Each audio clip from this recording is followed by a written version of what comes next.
उत्तराखंड देश का पहला राज्य तो बना यूसीसी लाने में, लेकिन डेमोग्राफी चेंज को लेकर के भी कई सवाल खड़े होने शुरू हुए उत्तराखंड को लेकर के।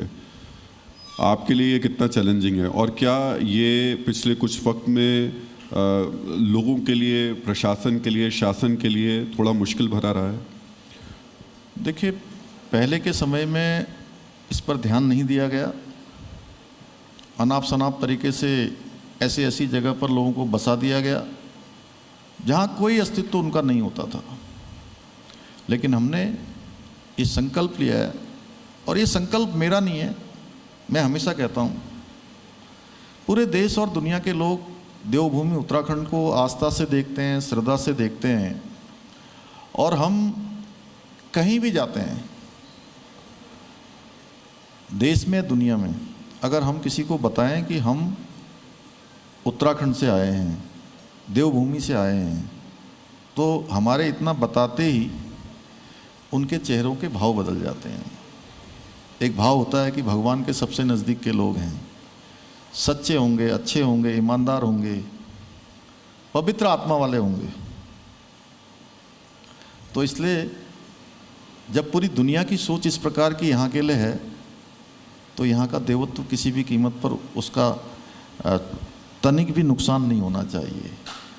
यहाँ का मूल अस्तित्व तो खराब नहीं होना चाहिए। और ये मेरा संकल्प नहीं है, ये देवभूमि के साथ साथ पूरे सनातन का संकल्प है, और उसको लेकर हम काम कर रहे हैं। और इधर के सालों में काफ़ी सारा इस पर काम हुआ है, डेमोग्राफी को संरक्षित करने में भी, यहाँ के सांस्कृतिक मूल्यों को, उसके सुरक्षा के लिए, संवर्धन के लिए निरंतर काम हो रहा है। आप जब एक के बाद इस तरीके के कदम उठाते हैं, और ख़ास तौर से जब जो लोग आपका विरोध कर रहे हैं आपके राज्य में, तो वो विरोध सिर्फ आपके राज्य तक सीमित नहीं है, अब आप इंटरनेशनल लेवल पर भी आपका विरोध शुरू हो गया है। यूनाइटेड स्टेट्स की एक इंटरनेशनल रिलीजियस एजेंसी है, और उसने भारत के 3 मुख्यमंत्रियों को एक तरीके से मुस्लिम विरोधी कहा। उसमें योगी आदित्यनाथ है, हेमंत बिस्वा शर्मा है, और तीसरे आप हैं। तो अब इंटरनेशनल लेवल पर भी आपको मुस्लिम विरोधी चेहरा बताया जा रहा है। देखिए राहुल जी, मैं इतना ही कहना चाहता हूँ कि नेशनल हो, इंटरनेशनल हो, जो लोग भी हमारा विरोध कर रहे हैं, मैं उनके लिए यही कहना चाहता हूँ कि उनके विरोध से हम देवभूमि के मूल अस्तित्व को, खराब होने का जो हमारा संकल्प है, उसको छोड़ने वाले नहीं हैं। हमने जो यहाँ पर समान नागरिक संहिता का कानून बनाया है, उसको हम सख्ती से लागू कर रहे हैं।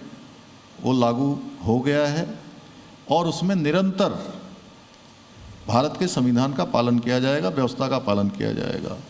यहाँ का अवैध अतिक्रमण है, वो हम किसी भी कीमत पर उसको, कोई भी अतिक्रमण को कोई भी जो है वैध नहीं कहेगा, कोई भी नहीं कहेगा। वो अतिक्रमण हटाने का हमारा अभियान चल रहा है, वो अभियान हमारा चलता रहेगा। हम महिलाओं को उनके अधिकारों की सुरक्षा की गारंटी देने के लिए जो काम हम लगातार कर रहे हैं, वो लगातार करते रहेंगे। हम दंगों की राजनीति यहाँ नहीं होने देंगे। हमने दंगारोधी कानून लाए हैं। हम धर्मांतरण किसी कीमत पर नहीं होने देंगे। धर्मांतरण महापाप है। हम यहाँ की डेमोग्राफी को ख़राब नहीं होने देंगे। अब अगर ये काम हम कर रहे हैं जो मैंने आपके सामने अभी कहे हैं, तो मैं समझता हूँ कि ये हमारा धर्म और कर्म, जो धर्म कहेगा वो कर्म हम करते जाएंगे। बहुत बहुत धन्यवाद। हमें बहुत धन्यवाद आपका। डीएनए में आज का संदेश।